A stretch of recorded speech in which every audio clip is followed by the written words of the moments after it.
Even when you feel low, you can still go. Even when you feel slow, you can still go.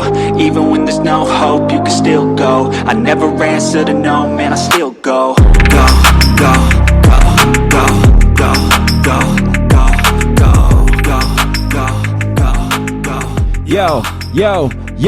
Yo, what's up, ladies and gentlemen, boys and girls, children of all ages? It's your hostess with the mostest. It's PKR, Pastor Keenan Riley, back with another episode of People Suck, Love Them Anyways, where, as always, we recap what happened in here on a Sunday morning, and we hope and pray that you can take something from it and try to improve your life. And if you can't, well, then that's your fault. So there you go. Nonetheless. You are the people who suck. Yeah. You are the people who choose to download this and still remain suckily, I guess. I don't know. Is that a word? Not at all. No. I've been trying to improve my vocabulary, and it's still horrible, nonetheless. So, no, for real, thank you guys so much for tuning in, for hitting that download button, for continuing to help us out to get the gospel, the message of Jesus across not only the United States, but the world.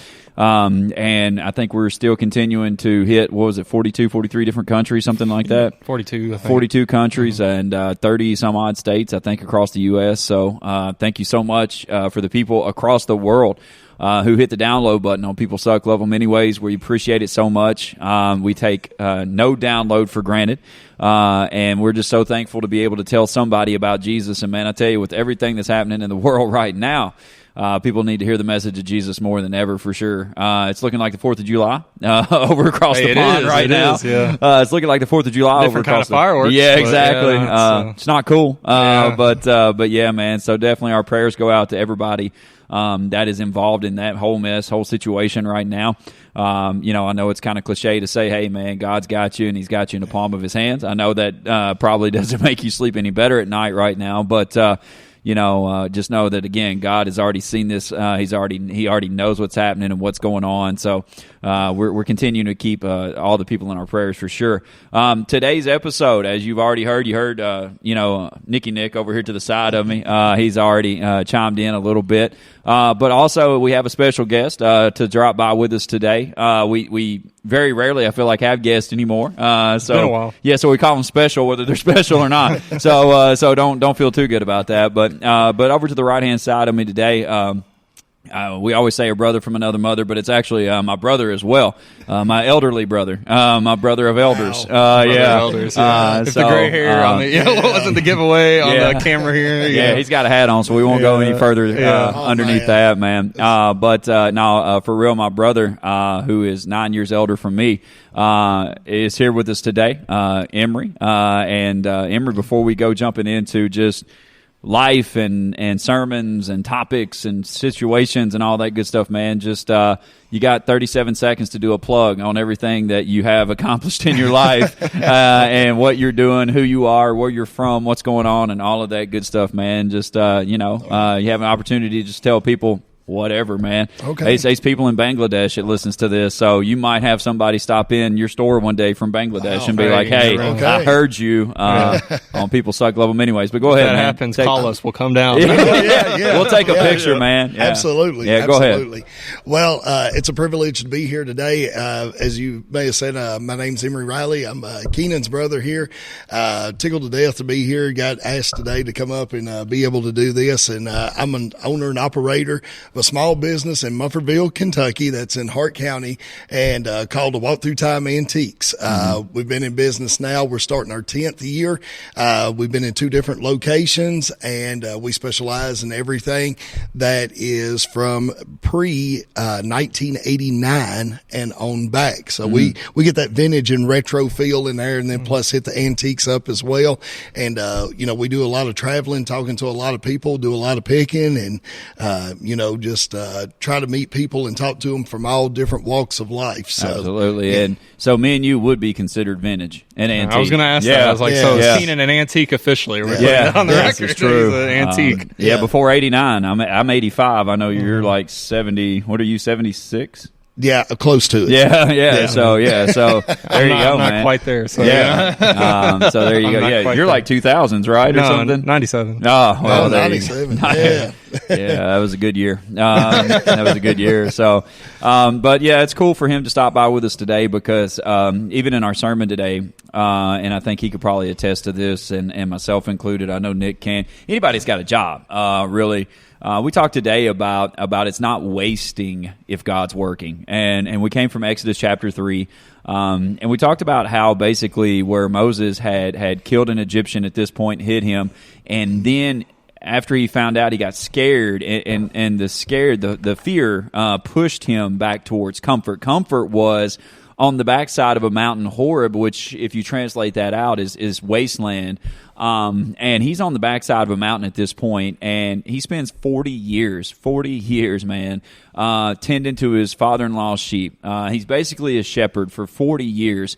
And most people would look at Moses being underwhelming or underperforming, I guess you could say, especially after you listen to about how he basically led, the country of Israel, the nation of Israel, out of bondage and into or close to the promised land. And you would look back on this season or this time of Moses' life and be like, well, that was underwhelming, underperforming, whatever you want to call it. He wasn't meeting expectations.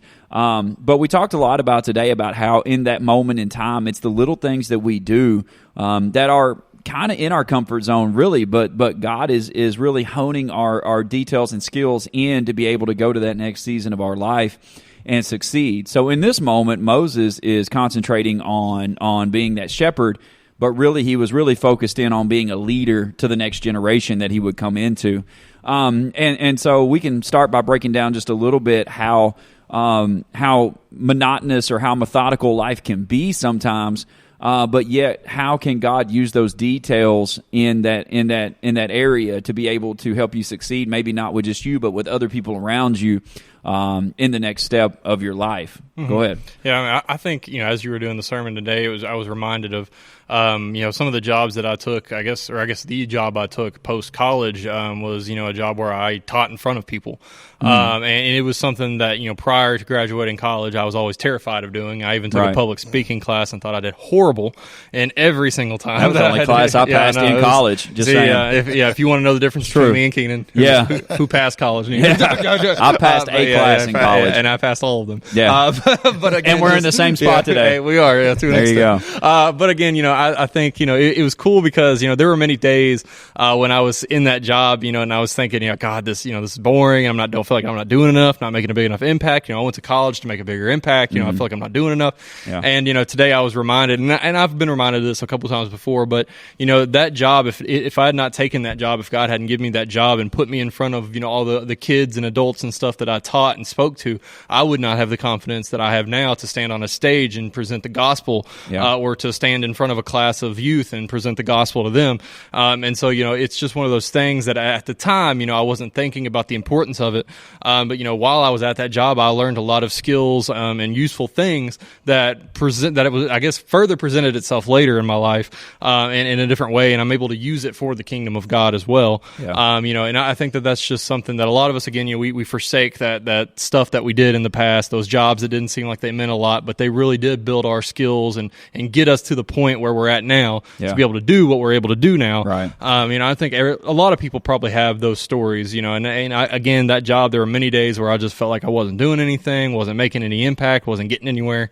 But because of that job, I was able to gain skills and knowledge. And I've told this before, we got to attend the Global Leadership Summit at Grace Heartland Church, the little live stream they did of that. And that was what kind of pushed me into starting the youth ministry here at Fruition and taking on more leadership roles and seeing myself as a leader for the first time. Yeah. And so that job, it may have seemed monotonous at times, but it did give me a lot of, it was a launching point for me to move forward. Yeah. What, Emry, as far as you go, like what skills or what things in your life that you felt like was just kind of monotonous or kind of methodical, like you would just go through the motions every day, but yet somehow along the way they've actually contributed to where you are today in your life? Well, in early life, of course, I had a lot of public jobs, and stuff, and it would seem like in those public jobs that I would end up somehow in a leadership position, Right, you know, yeah. of some type. And so, you know, being in leadership, obviously you have to be able to communicate with the people that, you know, are working for you. Yeah. And to be able to, you know, give clear instruction and stuff like that. So, you know, I didn't understand that at the time. And really, quite frankly, and I think you know this a lot, you know, whenever I was coming up in high school and stuff, I was known as a very, very quiet person. Yeah. I didn't really talk Right, a lot yeah. to the point where people thought I was like a foreign exchange student. I didn't think I knew, you know, how to communicate with people. You didn't have enough hair to be a foreign exchange student. No, I didn't at all. You know, people's like, man, what's the deal with this guy? Yeah. You know, Well, he's so- got too much on his face, but not. yeah. to be- Well, He's 37 in high school. What is he doing? No. yeah. I'm trying to get that transplanted up here. So, but anyway, you know, it was, you know, things like that I didn't understand at the time, you know, and then, you know, whenever opportunity presented itself to be able to open up and own my own business, you know, it's kind of where those skills culminated. They came into play, and, you know, to be able to be a good leader and be a good manager of business and to be able to push that product, you know, and move it forward into today's market. Now, I mean, that's true in life and in church and everything. Right. So. Yeah. And so you have Moses, man, who 40 years, I mean, I think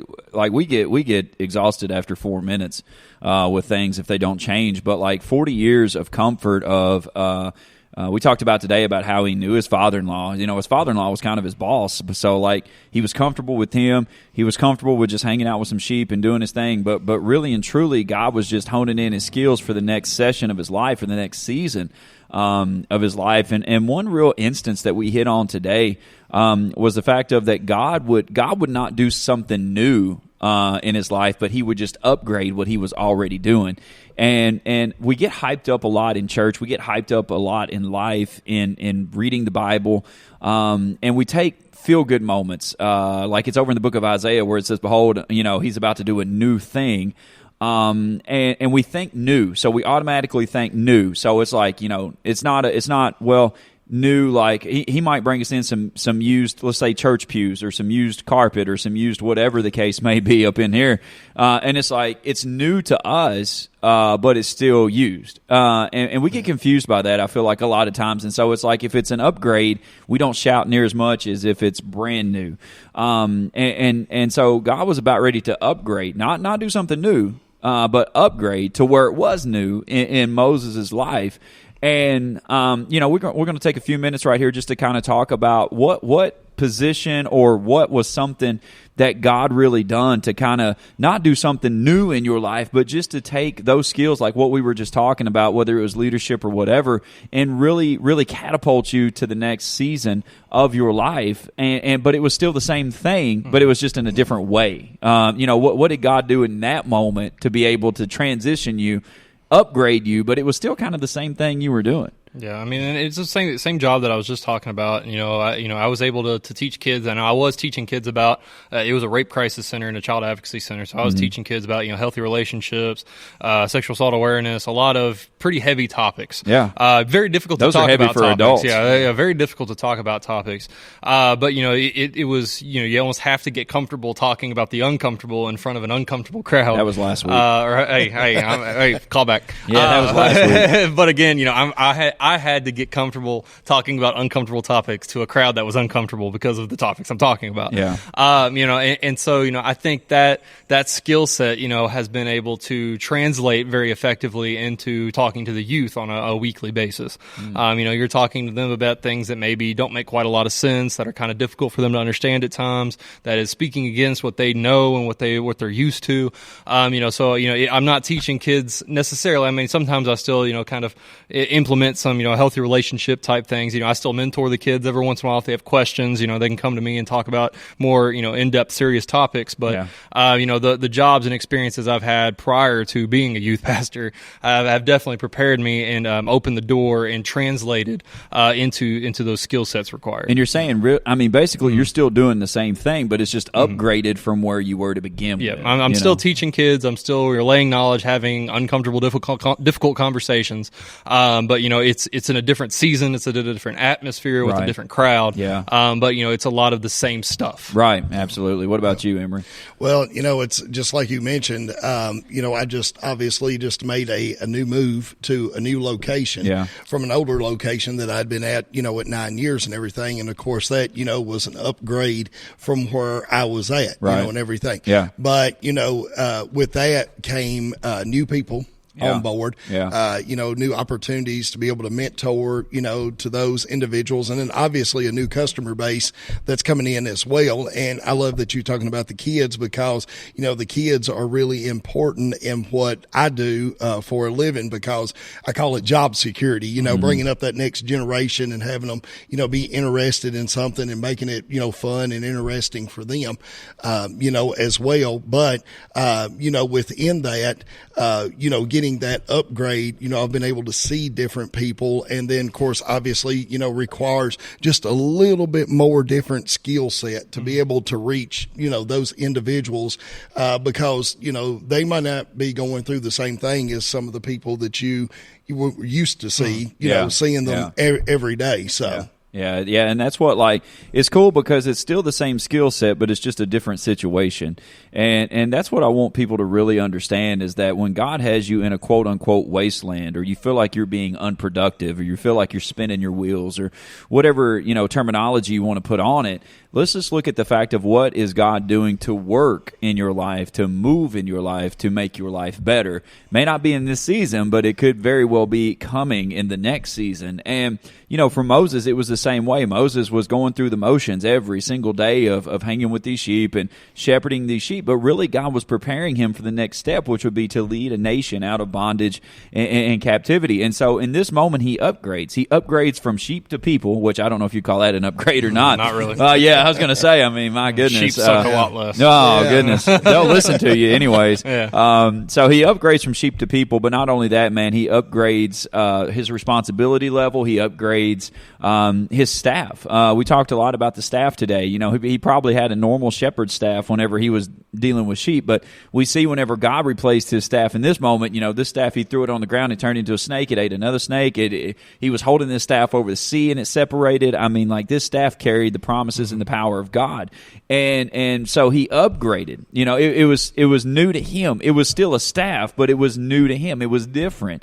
And so for us to understand that God does these kind of things, we really have to be, I think, appreciative of the moments and seasons we're in, and it sucks, man.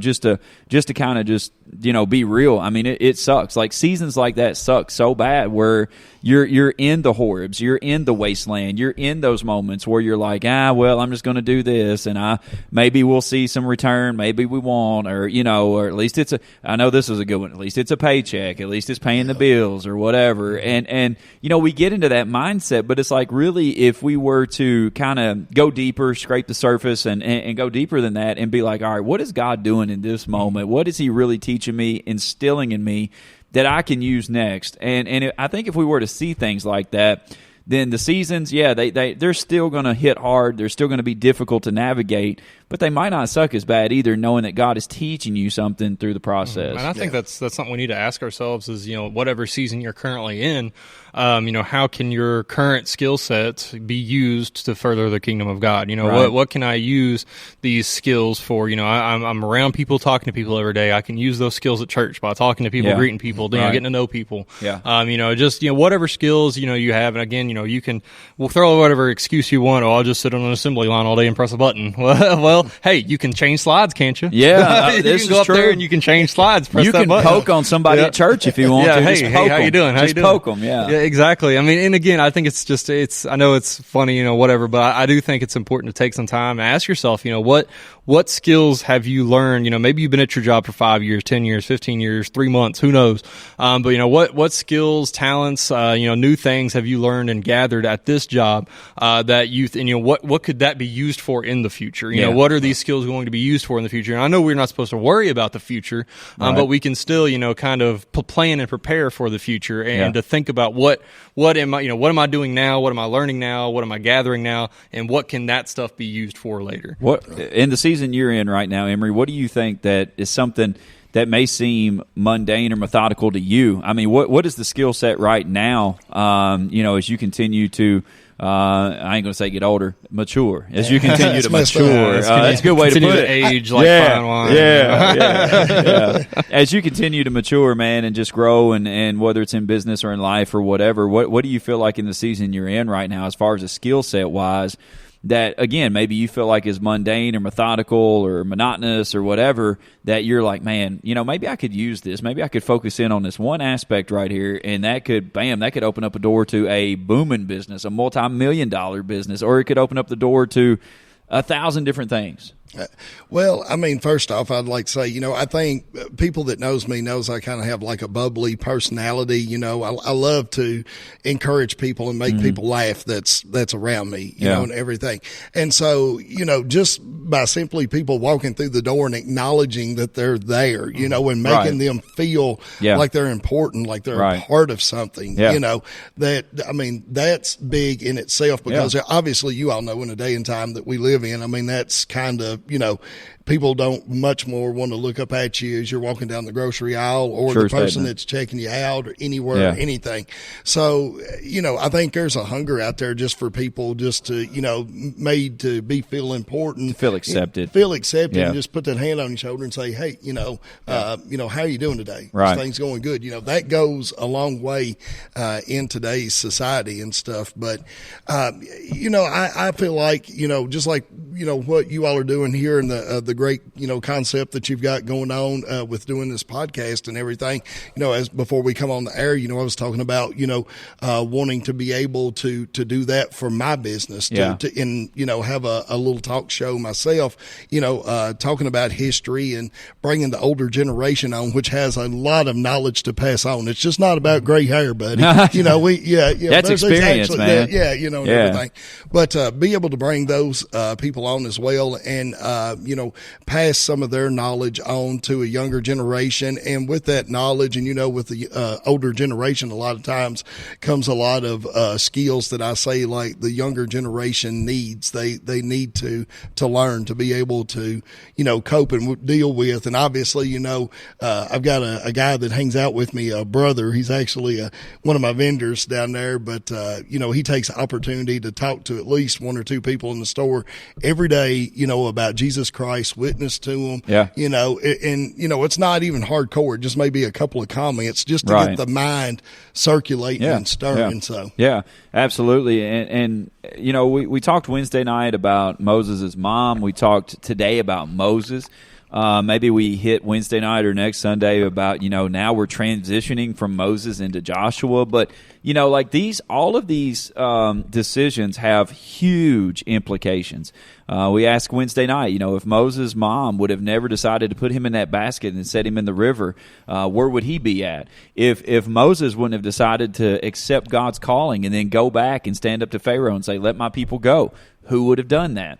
If he wouldn't have got to a point of where it was time for somebody else to transition, and now Joshua is there. Joshua was his right-hand guy, and now we see a transition there. It's like all of these are very huge decisions with huge implications. But it's also a time and a season. All of these things have times and seasons, and seasons change, and we get that. But every season has a purpose to it, and it has a growth session in it. And so I think our main goal today was to really kind of show people that even when you feel like it's wasted, it's not, because God is working or doing something in it. God is working it out. God is bringing the details together.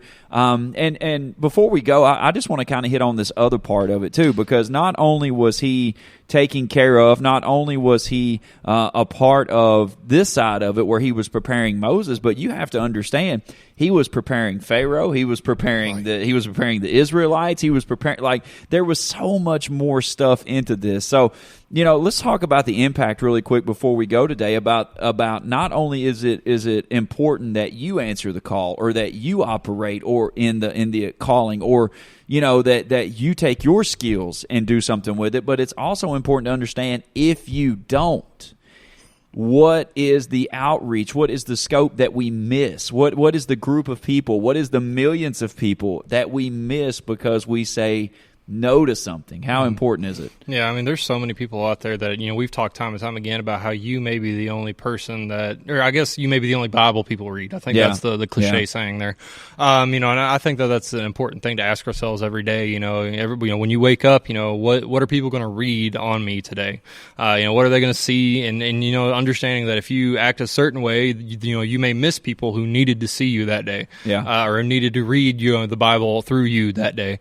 Because there, you talked before about, how one person, saved Billy Graham, or, introduced him to Christ, and then Billy Graham introduced millions to Christ. Absolutely. You don't know the power. We've talked time and time again about how we may have an episode that we did 2 years ago that may be impactful to people, next year or 5 years from now. Right. I mean, you just never really know. But if you don't do it, if you're not obedient, then nothing's ever going to come of it. Yeah. And you're going to be held accountable for that. I do believe one day, God's going to be like, hey, you had the opportunity to do this, you didn't do it, and so on and so forth. So I do think it's important to make sure that we don't allow fear to hold us down, to bog us down, to pull us back. And when God calls us to do something, we need to just do it. We need to obey in that moment. You take all the Bible stories. You take, I think we talked one Christmas about heavenly obedience. One of the youth did a little message about that. Yeah. If the people in Jesus' birth story hadn't been obedient, it would have looked a lot different. Right. If they hadn't been obedient to stay with Mary, if Joseph hadn't been obedient to stay with Mary, if they hadn't been obedient to do everything they were called to do and name the kids what they were called to name the kids, right. And all these different things, and the shepherds hadn't been obedient to listen, and go, and the wise men hadn't been obedient to not go back to, right. It's just so many different times that we see, if these people hadn't been obedient throughout the Bible, how different would things be? Yeah. And we need to ask ourselves, because again, the life didn't end back then. We still have the responsibility to be obedient every single day. And if we're not obedient every single day, imagine the consequences of that, because we can't see,